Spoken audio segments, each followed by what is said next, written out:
Okay, this is the Tarim Basin mummy known as the Beauty of Loulan.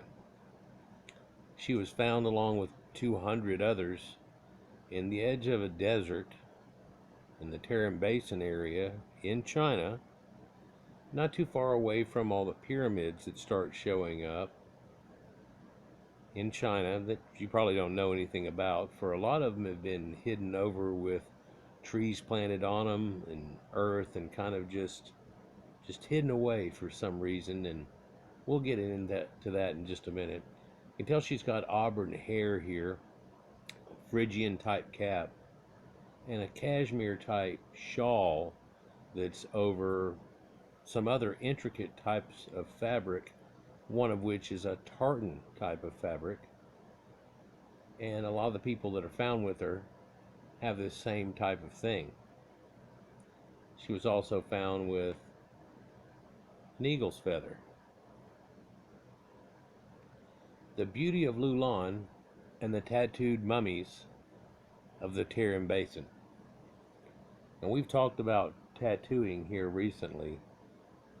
And if you've been on my channel over the past 2.5 years, we've talked about tattoos and how long they go back and everything about 10 times now. From Utsi, the Iceman that was found, and then they figured out he has some strange looking tattoos on him, to the pre-dynastic Egyptians, the famous ginger that we know of. It's in the British Museum, blonde-haired, pre-dynastic, has tattoos on his back, but I've showed you other ones through the times that have had it. And this lady here recently that found these healers, and they had words that said that they did good deeds on their arms and in their throat, so that when they would speak out things, that this added to the effect. They were healers and priestess of Hathor type things. But you can look on the Egyptians' walls and they'll show Libyans in some of the paintings, and the Libyans seem to have tattoos all over them also. And there's also a ancient art of not really tattooing the skin, but just painting it on with that henna that comes from there and all around the Mediterranean, down all the way through the people that are near Morocco, that also have this same type of genetics still, somewhat, even though everything that happened. And so let's get into this. Loulan was discovered in 1980, but it was 3,800 years ago that she died on the trade route known as the Silk Road. So basically 1800 BC-ish. The natural dryness and salty soil preserved her and over 200 other mummies, individuals who had lived in several closely located settlements along the trade route. Her mummy has been called the Loulan Beauty because of her amazingly preserved, stately facial features that have remained quite beautiful even in death. Unfortunately, the region where she and the others were found is politically unstable, and the discovery of the mummies in the Tarim Basin in China was seen as possibly instigating a factor for unrest. The Chinese government has been reluctant to allow full access to the mummies because of their racial identity. The Tarim Basin mummies are Caucasian, and this fact has given credence to the claims of the local peoples, the Uyghur, who look more European than Asian, that they are the descendants of the original inhabitants of the area and not later arrivals, as Chinese history claims. For Chinese history claims that the Uyghurs came into the area a little bit later. We'll get into that. But who is it? Well, they don't want to give access to them anymore, and this might be a time to explain it. For they put them on exhibit, and they were even coming through the Americas. They did Europe, and they come into Americas. And by the time they came to the Americas, The press point on them was, hey, there's these cool Chinese mummies that were Caucasians there. They're about the age of China even starting itself up. And some of them were wearing all these cool clothing and all this stuff, and well preserved like Egypt, but in a different way. And there's even pyramids near there. And oddly enough, it came through America and it was going out to the West Coast there finally, and then going to go back across to them. But when it got to the West Coast, there's a problem. I believe when it was whenever it was coming from San Diego going to LA, and one of the big exhibits, or San Francisco, one of the big ones it was fixing to go to, all of a sudden they got it turned off. Chinese people didn't like that. They didn't realize that they had been tested and shown to be in European descent. And they have this curlyish type of hair, and it's auburn and stuff. I mean, it's not straight black hair and stuff, so you can tell they're not ethnically Chinese just by looking at that picture at first. Oh, I forgot to mention, some of those Tarim Basin mummies also are lacquered, kind of painted on their face like she was, that's real dark, even though whenever they mummify them, they do turn somewhat like beef jerky and darker, but she has this shellacky-like effect on it. They wouldn't let them test that, I don't think, either. But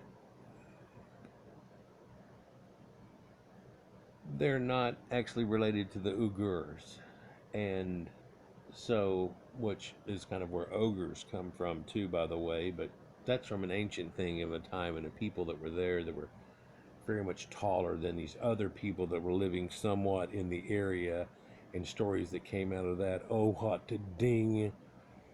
Victor Mayer, a professor at the University of Pennsylvania, was instrumental in getting access to these mummies originally.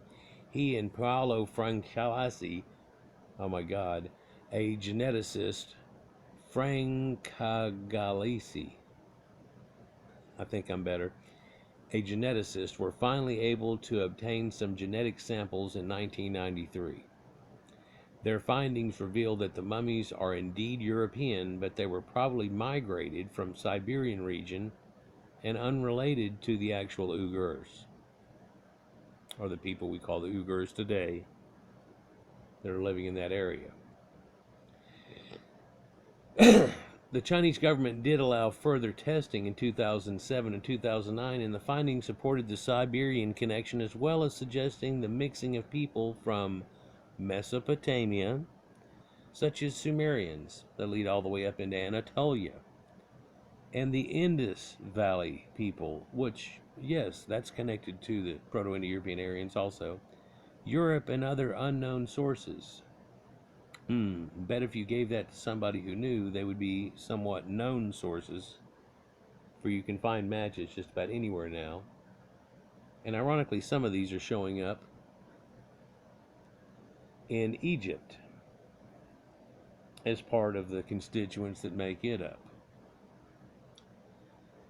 It is unfortunate that the Beauty and others are the center of this controversy, because it has distracted somewhat from the fact that there were Europeans in China at least 1,000 years before conventional history has Caucasians in the area of the world, such as the Silk Road and so on. And we've already talked about way before the Silk Road that was going on, and there appeared to be a hemp road type thing going on, and Silk Road only got going after Marco Polo, and we're all, well after Alexander and things, but in reality there are some silk threads in ancient Egyptian wrappings,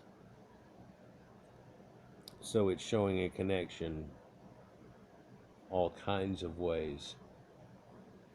There's another 2 sites that I've talked about in my videos in the last couple of years that are near this area, that are also showing that it doesn't go back to 1,000, but about 1,800 years before, and predating by over 1,000 years the Chinese civilization and anything that they've been able to show of their time. Mainstream historians have always had this strange concept that early people were not world travelers when in fact most evidence points to just the opposite. We are led to believe that many cultures lived in isolation somehow, and that the world was not truly explored until the last 500 years. Right? Well, you were led to believe the world was flat and you're going to fall off of it and all these stupid things, and you come to find out, no, man, the Vikings had even been here before and everything. Well, let's real quickly make other connections that we've already done before, but maybe some new people. There's swastikas that are hooked up with these people and Proto-Indo-Europeans. They get hooked up into the Orientals quite a bit too, but that swastika gets carried over into the Americas. And if you look up X haplogroup, I don't want to do it right now, go to Wiki and look up X haplogroup and it'll show you where they are. And it's funny, it's dealing out in this area, there's not really anything except for one little pocket of them. Hudding, and then they're all over around Anatolia and nowhere else in the world except for upper in the edge of Europe. But then it jumps across somehow to North America and all Northeast American and into Canada Indians, such as Mandan Sioux and other people that are reported to have lighter hair, curly hair, not straight like Indians are necessarily so much, even blue eyes in some. And so it shows genetic connections, but also that swastika comes all the way down through the Americas and it used to be on New Mexico signs and everything else until after World War II. And then, of course, things like that have to be bad, bad, bad. But it's in all the temples all over India and all over the Orient and everything. The only ones that took it away were the Caucasians, all in this compens for Jewish people that feel real bad about it because somebody used that symbol along with others to try to do something that I don't even want to get into right now. The Beauty of Loulan's people are clearly Caucasian descent, and their grave goods suggest that they were probably merchants of textiles and perhaps other goods and leather goods. They were buried with many clothing items, including one man who was buried with 10 hats, all of different styles. The settlements along the Silk Road might very well have been meeting points where merchants from the west traded their goods for goods from the east. Having multicultural merchants would certainly have helped facilitate communication between the traders.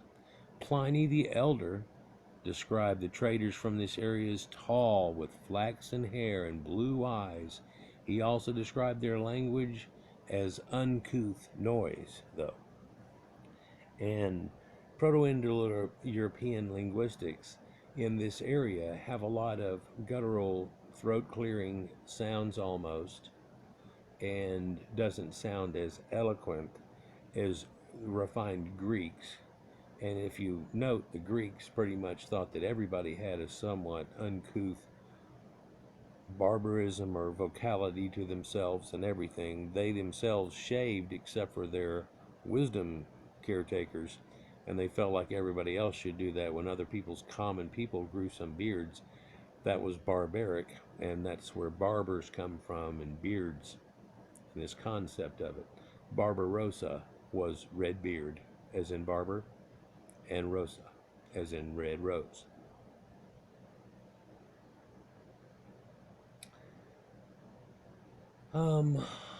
Loulan herself, by the way, so they're very tall. Some of them are eaching over 6 foot.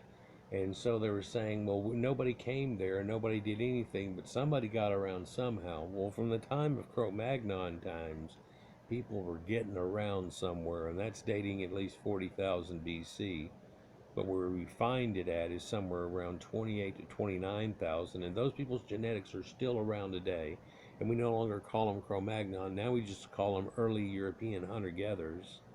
And there's a group that comes off of N haplogroup that apparently seems to encompass these people, and so off of N breeds M and all of these things with it, but also R and R1, R1b, and so on, and they all come variating out of that. So variations on a theme, if you will. Loulan herself lived to be about 40 to 45, and she probably died from lung disease caused by environmental pollution from open fires and the gritty sand in the air. So getting foreign things in her lungs and repeated problems, and probably gave her lung cancer. And we found two other pits where they have designated that she had lung cancer, and now have admitted that she also had a bag of pot right there. And they've looked at it as being, oh, that's okay, because now they know that you use some of the pot things to help cure cancers. And so, wow, hey, these people knew about it back then, but they didn't mention it at all from the 80s all the way through. And oh my gosh, the war on drugs and all this stuff that's finally ending. You know, it's amazing how Denver's just turned to crap, hasn't it? Oregon and all these places that have legalized it is, no, they haven't. In fact, they've gotten a lot more funding. It pays as much tax as it's like having a lottery, or even stronger.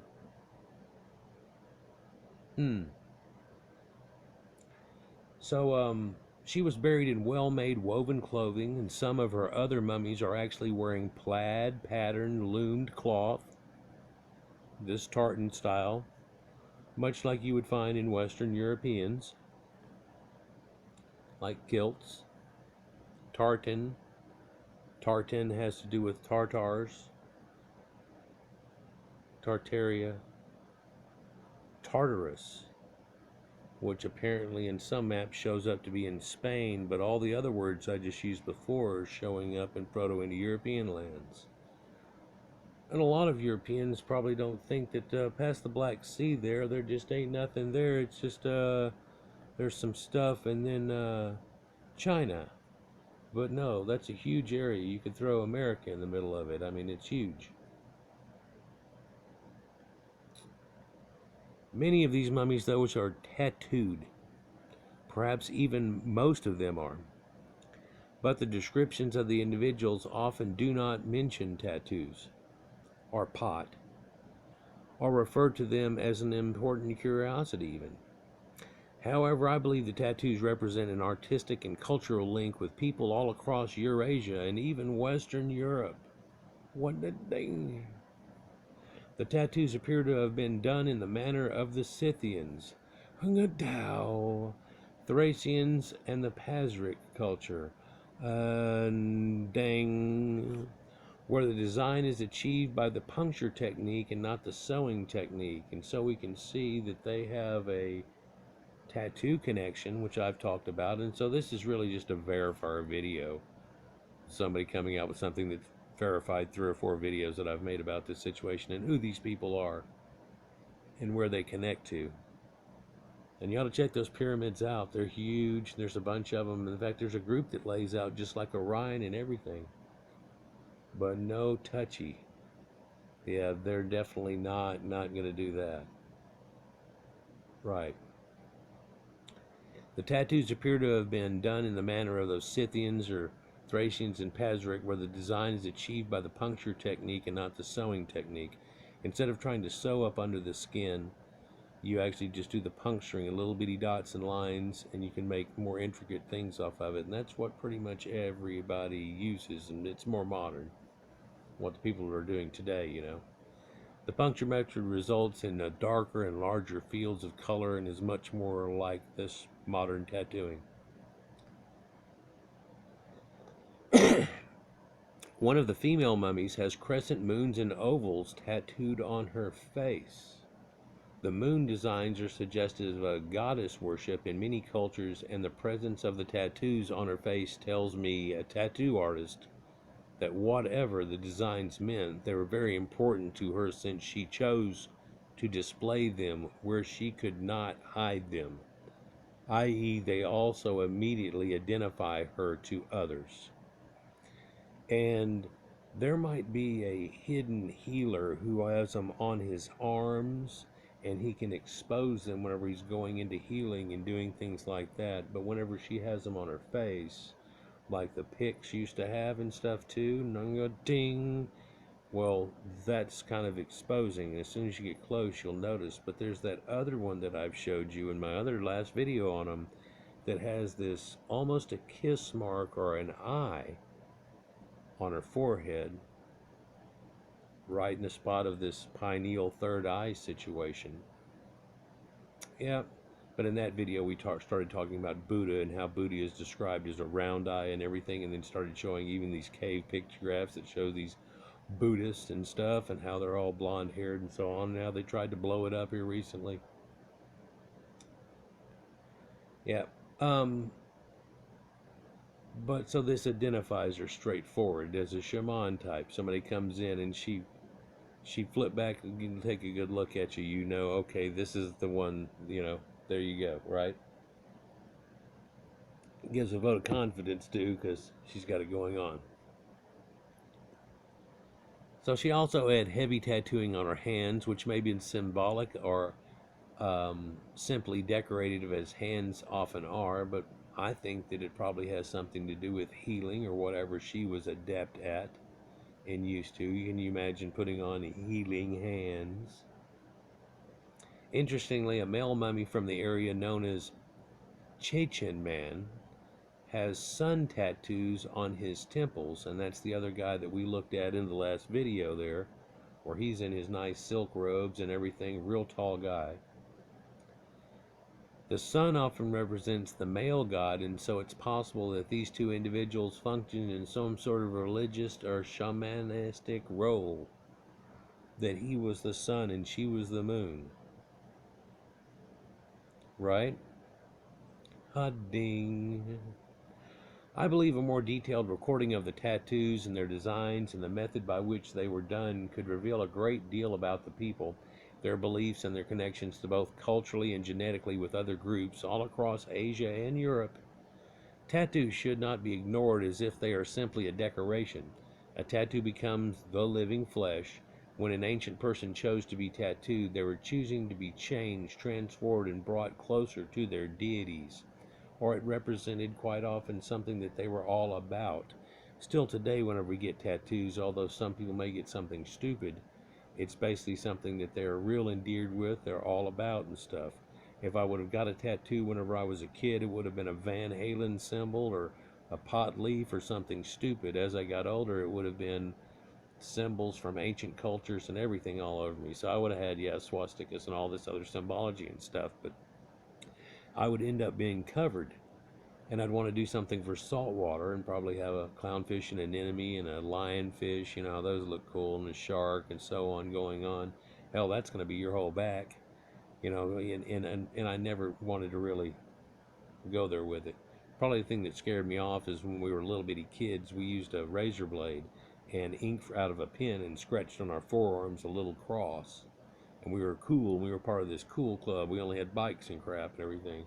And I got in a little trouble for it, but it was like, what the hell, right? No, there's nothing. And but then I got to thinking, you know, well, I better put something, if I'm going to do it, it better be something that I want. And that changed real quick, and I started thinking, you know, what I'd want before wouldn't be something else. And I saw a lot of people with tattoos, and some of theirs were that same situation, and people's names they no longer cared about, and things like that, and had to get them covered up. And I thought about covering up this little bitty thing on my arm with a big O. No, no, no. Okay, so, and that's pretty much where I've been at for 40 years. A person, either modern or ancient, intends to carry their tattoo to the next world with them too. In other words, it's a big decision not to be made lightly, and a commitment to quite a bit of pain. Even in the modern time where we have superfine needles and all that going on, it still hits nerves every once in a while. And man, if they try to do you on the inside of your arm or places like that, it gets real sensitive. In ancient societies, the magic, prestige, and power associated with a tattoo could have been an integral facet of the culture and an important aspect of their lives. And I'm willing to bet not only were shamans in the ancient days tattooed, where before that they would have taken sacred colors and war painted themselves a little bit, and maybe still did some of that over and above it, right? Over and above tattooing here. Could put some streaks on their cheeks or things like this that, you know, put it all together for people. Wear certain necklaces, cave bear teeth, you know, things that'll mean something, essences of power. They ask you to do a certain thing, and then you go and select certain things that you put on before you start to do the ritual that go with it. You're a magician in the king's court, and you roll back your sleeves, and you have magic symbols on your arms, and people are like, what? And you, out of sleight of hand and bullshit, you make shit disappear in front of people and stuff, and they're like, whoa, you know? And, in a modern day, it still works if somebody's good at magic, and you know it's fake, and you still can't figure it out. But you can imagine back hundreds of years ago, whenever you didn't really know it was fake, and you couldn't figure it out, and that would mislead you easily, right? And funny how magic seems to be a European thing and a Japanese thing. And there's parts of India with the snake rope trick and things like that, and that all makes connections too.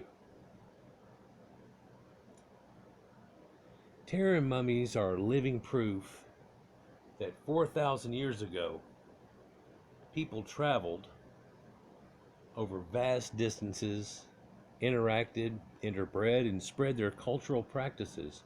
The art of tattooing in both design and technique is one example of these connections, and I believe there is much, much more to be learned if we just look closer. I've been looking much closer, and I found a lot more connections. She makes no mention of the pyramids that are here, but let's just see if we can go to this real quick. Google and China pyramids. And images. And here they are, from smaller ones to gigantic ones, with processions leading into them, or north, southwest. Now they're planting trees on them and stuff, and it's just saying, oh, that's just a hill now. That's just like, oh, Gobekli Tepe. Well, what's up under that hill? What's up under that hill? Here's pictures from back in the 50s whenever we flew over, and we had them at, yeah, that's a straight up pyramid, but now that one is covered up. Also, look at these pyramids and step pyramid styles, and this Chinese Han tomb that was all built like this, but now it's got plants all over it too, right? Pyramids. Has a little walkway up on it. Yeah, there's a lot of them. Hey, they even faked a sphinx and a pyramid at a amusement park they've got there. But these lost pyramids that are here, and let's go back to Tarim Basin mummies, just to show that real quick.